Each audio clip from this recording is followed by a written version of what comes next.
오늘 귀한 수요일입니다. 하나님의 은혜와 축복이 오늘 이 밤에 가득하게 내리는 이 자리에 오신 여러분들 주님의 이름으로 축복하며 환영합니다. 우리 옆 사람에게 좀 멀지만 인사하겠습니다. 주님의 이름으로 사랑합니다. 네, 축복합니다. 네, 제가 지난 몇 주간 동안 교회에 못 나왔습니다. 혹시 아십니까? 목사가 교회를 못 나왔습니다. 네, 제가 코로나에 확진이 되면서 못 나오게 되었었는데요. 그때 가장 힘들었던 것은 물론 이 코로나에 확진이 되니까 그 인후통, 오미크론이 이 인후통이 굉장히 심하더라고요. 그래서 한 4, 5일 동안 침을 삼키기 어려울 정도로 굉장히 좀 힘든 시간들을 보냈었습니다. 그러나 지금은 하나님의 은혜로 이렇게 온전하게 회복되었는데요. 그 시간 동안이 목소리가 잘 나오지 않아서 굉장히 마음이 어려웠습니다. 저를 보시면 알겠지만 무엇이 가장 하나님이 주신 축복 같습니까? 목소리죠. 네, 잘 아시죠? 목소리 외에는 볼 것도 없고 들을 것도 없습니다. 아멘. 네, 좋습니다. 네, 정말 그래요. 그런데 그 목소리가 안 나오다 보니까 저는 너무 힘들었던 거예요. 이 목소리 하나님 그냥 가져가시면 어떻게 하나라는 그런 말도 안 되는 생각도 해보았습니다.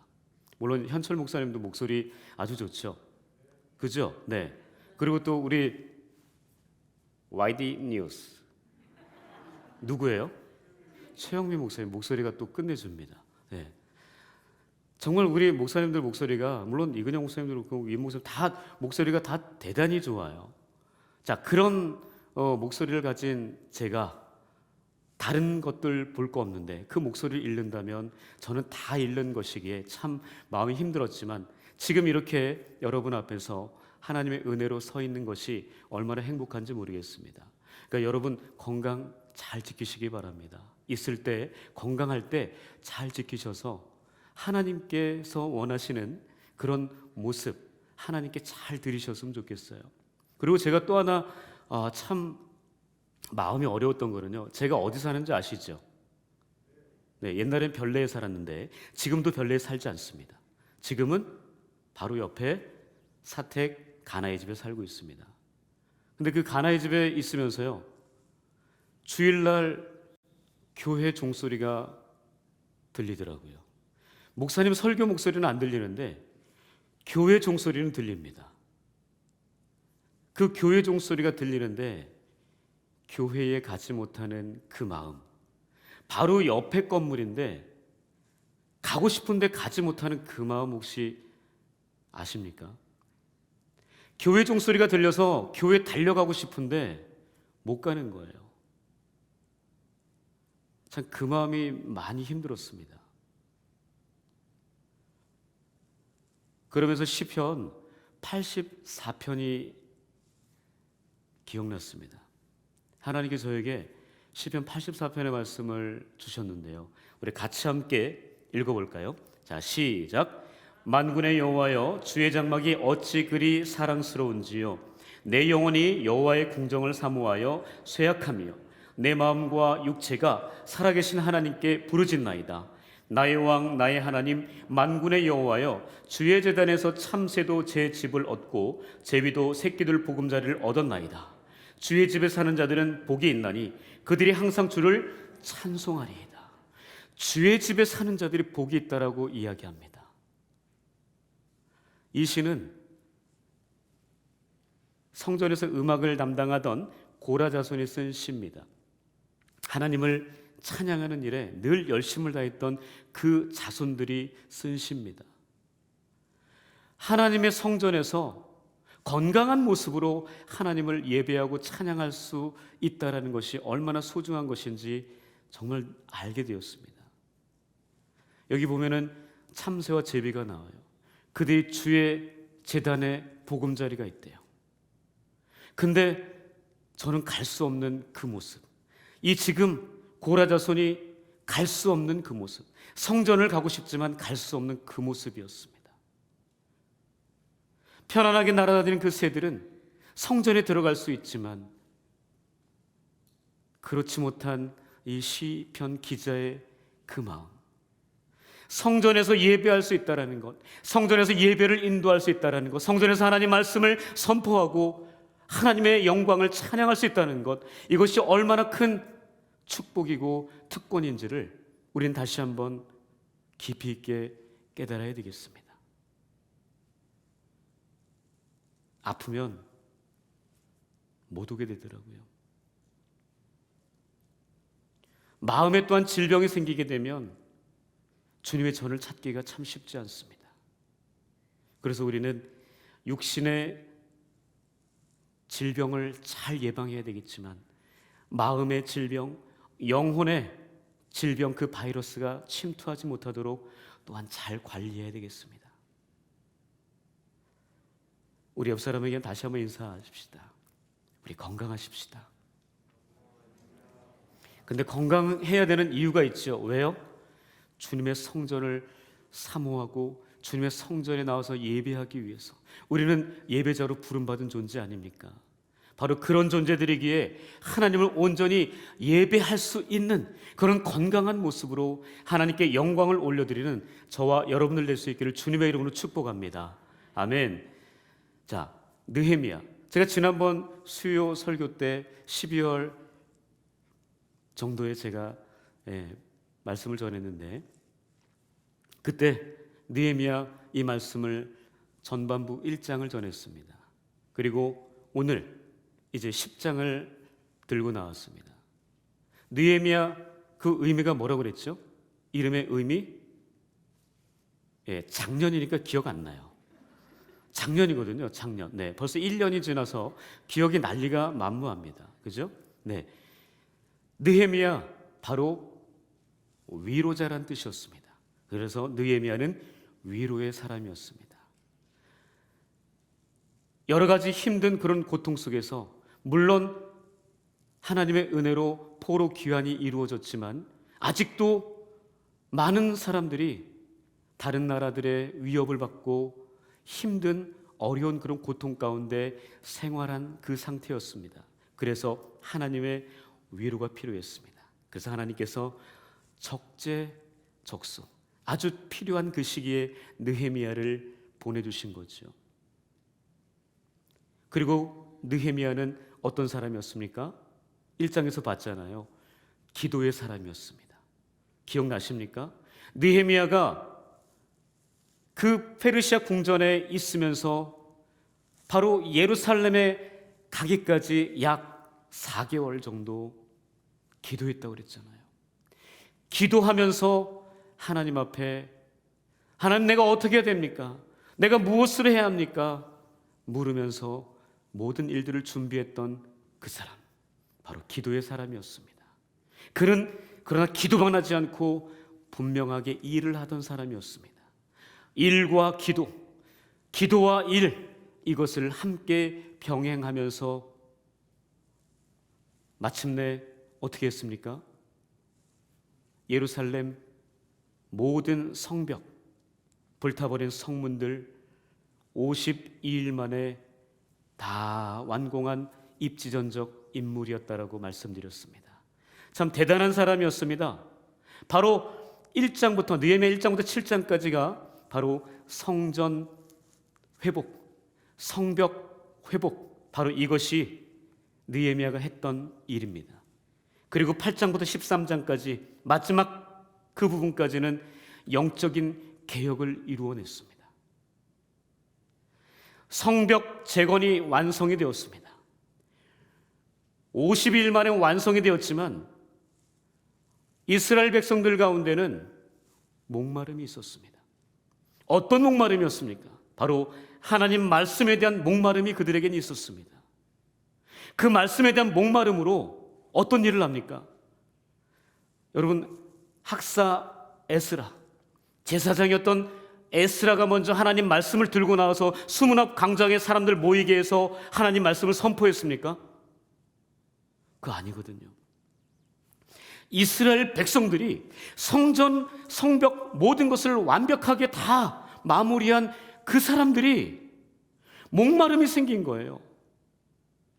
그들이 그 밑에서 자발적으로 모여서 하나님 앞에 말씀을 듣기를 원했던 겁니다. 그래서 학사 에스라를 불러서 하나님의 율법책을 가져와서 우리에게 말씀을 좀 읽어달라, 이렇게 백성들이 요구한 거예요.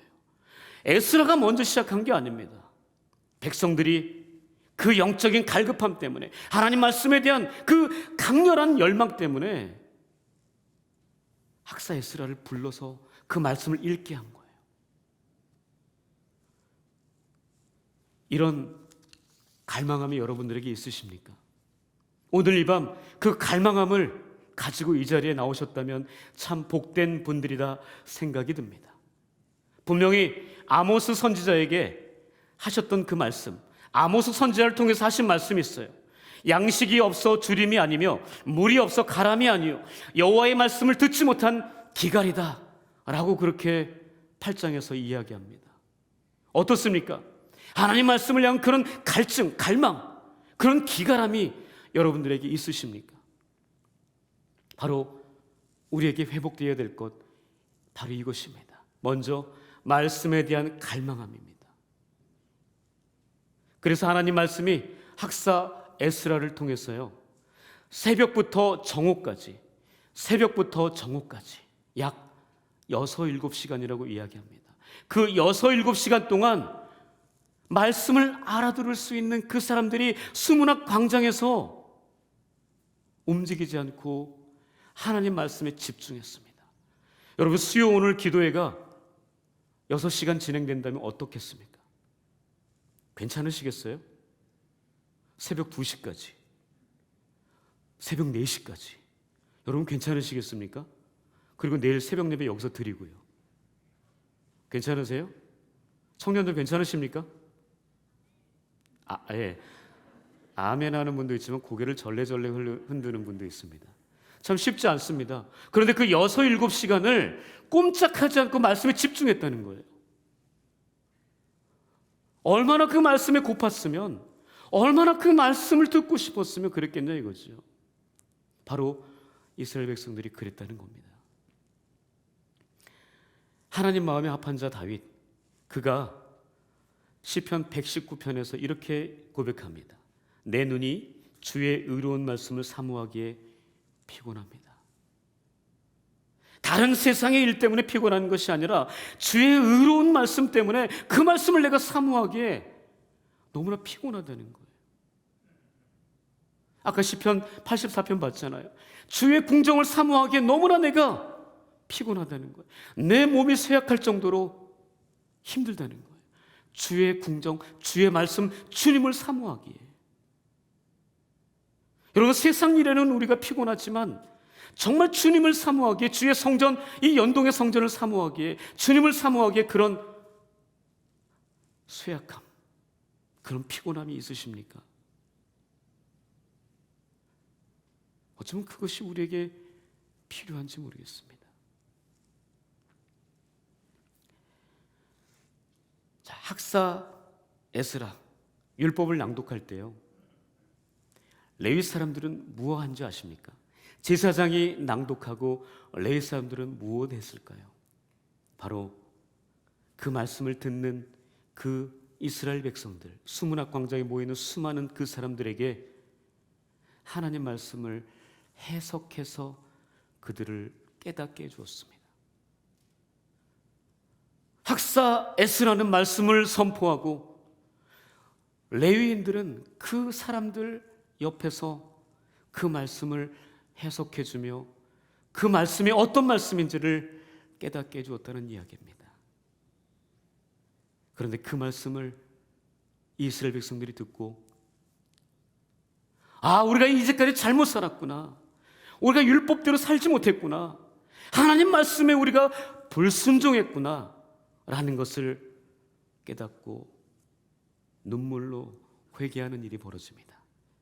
그것이 수문학 광장의 큰 부흥이었습니다.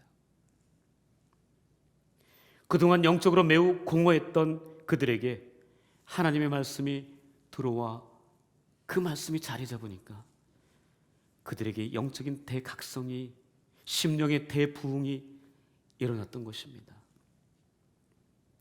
이 하나님의 말씀을 듣고 자신의 죄를 깨달은 이 이스라엘 백성들, 그냥 거기에서 끝나지 않았습니다. 눈물을 흘리고 회개하고 그냥 끝나지 않았습니다. 그 다음 견고한 언약을 체결합니다. 9장 마지막 절인데요, 9장 38절입니다. 우리 같이 함께 읽겠습니다. 시작. 우리가 이 모든 일로 말미암아 이제 견고한 언약을 세워 기록하고 우리의 방백들과 레위 사람들과 제사장들이 다 임봉하나이다 하였느니라. 언약을 체결했습니다.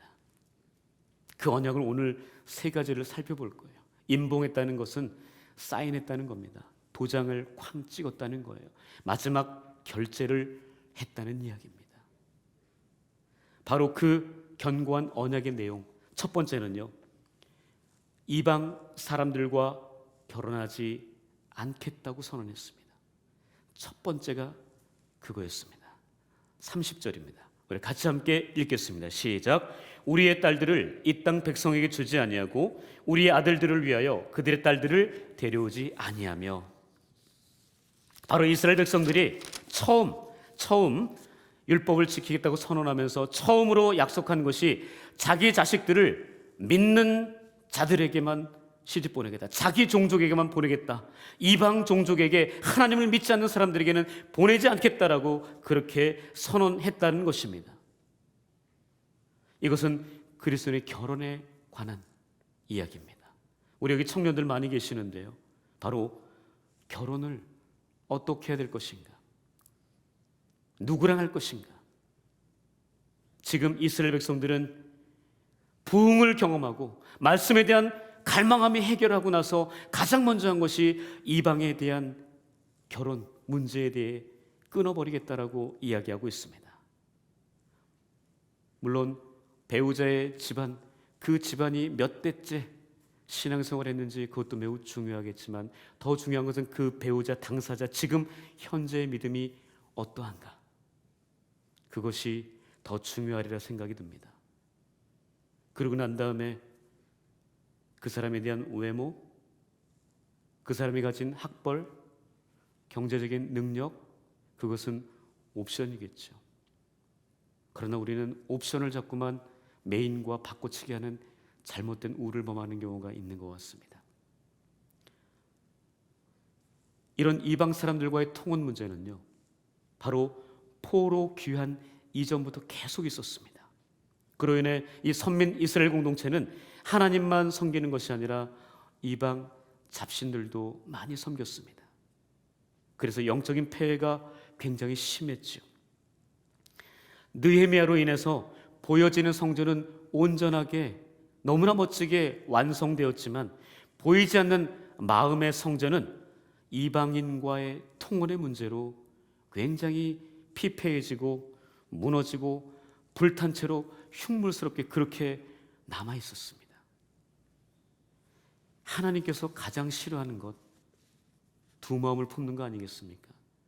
겉사람과 속사람의 모습이 일치하지 않는 것, 그것이 아니겠습니까? 그런 이들이 말씀의 빛을 경험하게 되자 결단한 것입니다. 이방인과 끊어버리겠다.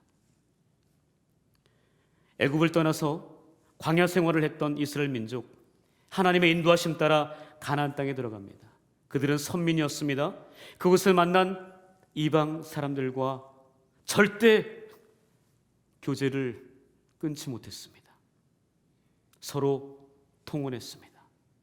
그들이 섬기는 많은 이방의 신들을 함께 섬기는 그런 일들을 행하고 말았습니다.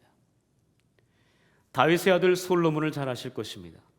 그가 아버지의 뒤를 이어서 이스라엘 통합 왕의 3대 세 번째 왕으로 등극을 했죠. 그가 제2 초기에는 굉장히 하나님 앞에 잘했습니다. 1000번제를 드리며 하나님께 너무나 이쁨을 많이 받았어요. 그러나 그가 변질되기 시작합니다. 어떻게 해요? 이방 여인들을 자기 아내로 맞이합니다. 그 이유는 자기 나라를 조금 더 강하게 만들기 위해서 하나님보다, 보이지 않는 하나님보다 보여지는 그 힘을 의지하기 위해서 이방 여인과 통혼을 합니다. 그런데 문제는 그 여인들로 말미암아서 이방 잡신들이 들어오게 되죠. 그래서 어떻게 됩니까? 통일 왕국이었던 이스라엘이 남과 북으로 나뉘는 일이 벌어집니다. 남유다, 북이스라엘. 그러나 북이스라엘이 먼저 멸망하죠. 근데 그 문제 중에 하나는, 물론 여러 가지 문제가 있겠지만 초대왕 여로보암을 아시죠? 여로보암이 베델과 단, 바로 그 두 곳에 금송아지 우상을 섬기는 제단을 만들어 놓습니다. 그래서 이스라엘 백성들이 남쪽으로 내려가지 못하도록 그렇게 우상을 섬기도록 만들었죠. 그리고 또 하나의 문제가 있습니다. 바로 아합 왕, 아내가 누구였습니까? 이세벨이었습니다. 이세벨이 시돈 사람이었습니다. 바로 바알과 아세라상, 그 우상을 들고 들어왔어요. 그래서 북이스라엘의 수도였던 사마리아에 그 제단이 생기게 되고 그 제단을 섬기게 되는 그런 일들이 벌어지고 말았습니다. 그래서 남유다보다 조금 더 일찍 멸망하지 않았나 생각합니다. 이렇게 역사적으로 보듯 이스라엘 사람들이 이방인과 통혼하는 것, 그로 인해 우상을 만들고 섬기는 것은 하나님께서 매우 싫어하시던 문제였습니다.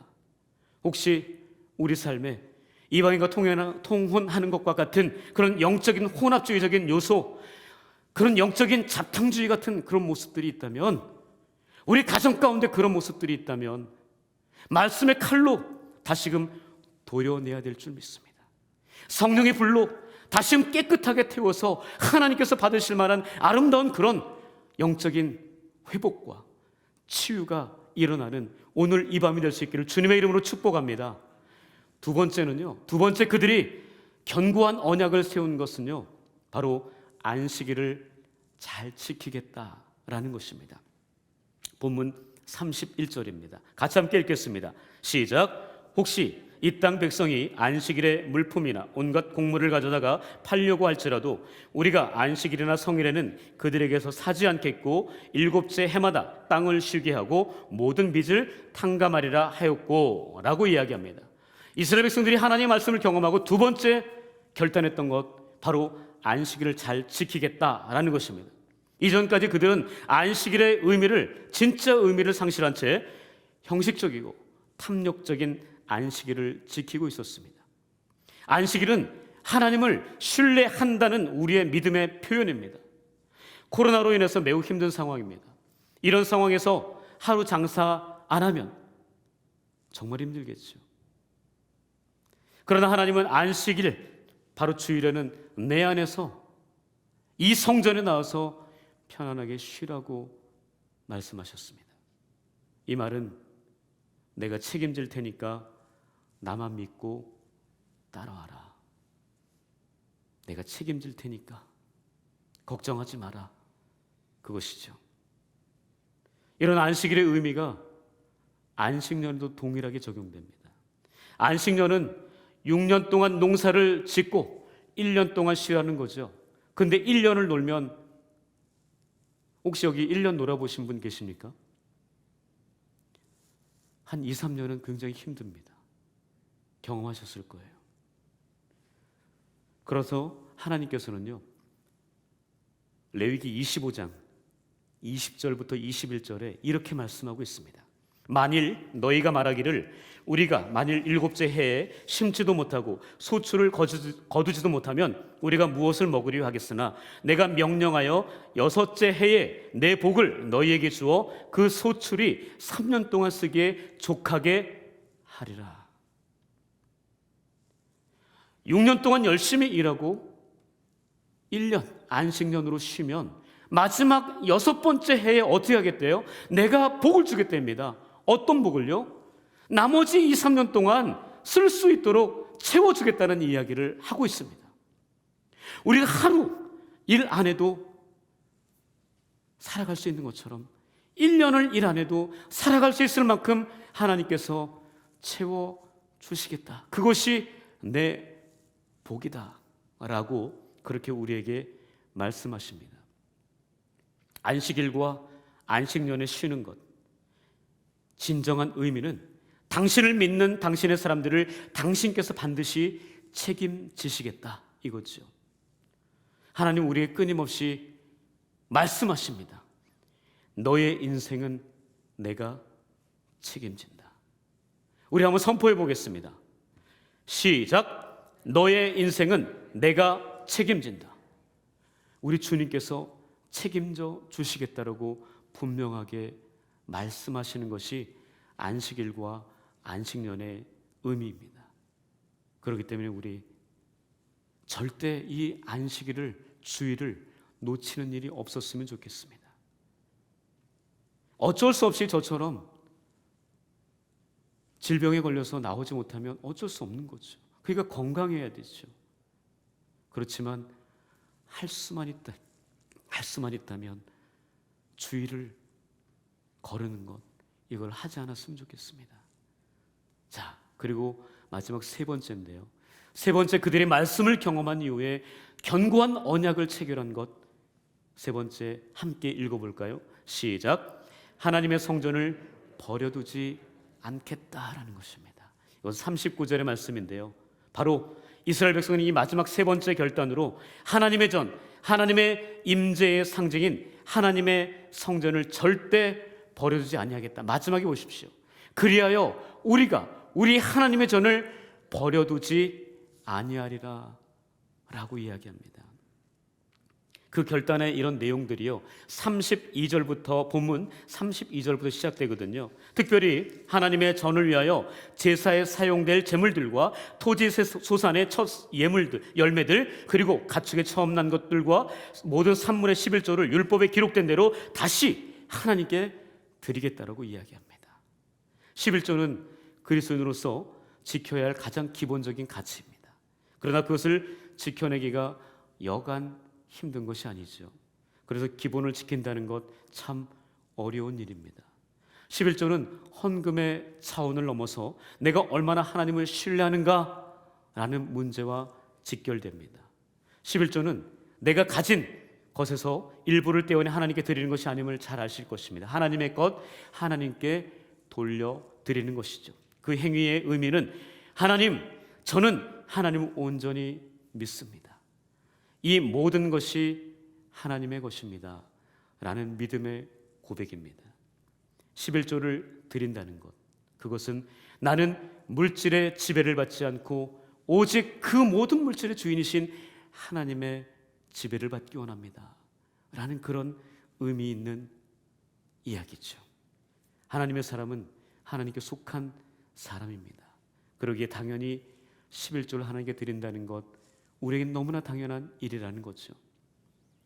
이스라엘 백성들 바로 그것을, 매우 당연한 그 일을 하지 않았기 때문에 그것을 회복하겠다라고 지금 세 번째로 결단하는 것입니다. 느헤미야 당시 이스라엘 백성들 성전을 지어 놨지만 생활이 어렵다는 그 구실 때문에 11조를 등한히 했습니다. 그래서 성전 관리가 엉망이었습니다. 그래서 성전에 있는 레위인들과 제사장들 어쩔 수 없이 먹고 살아야 되기 때문에 자기 일을 하러 성전 밖으로 나갈 수밖에 없었다는 이야기입니다.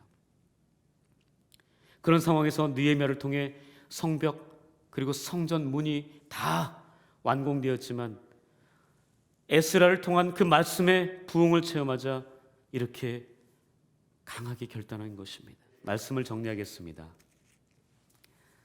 오늘 본문을 통해 느헤미야와 그를 따른 지도자들 그리고 백성들이 말씀의 부흥을 경험한 이후에 하나님 앞에서 하나님의 율법을 따라 모든 계명과 규례와 율례를 지켜 행하겠다고 세 가지의 견고한 언약을 체결했습니다.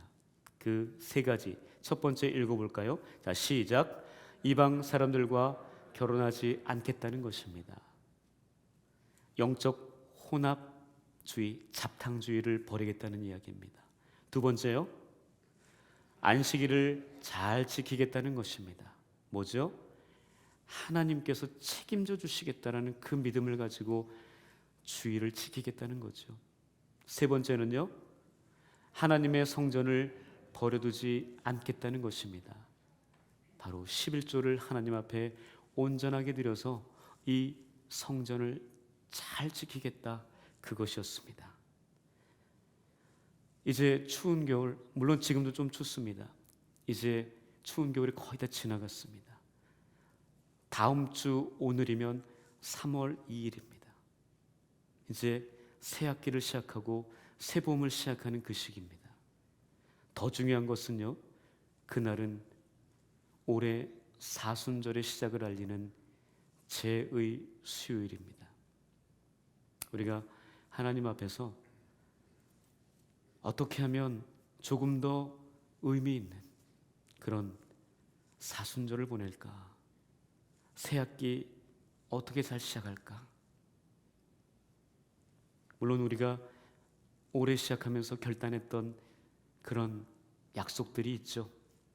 그 약속들 한번 잘 기억해 보십시오.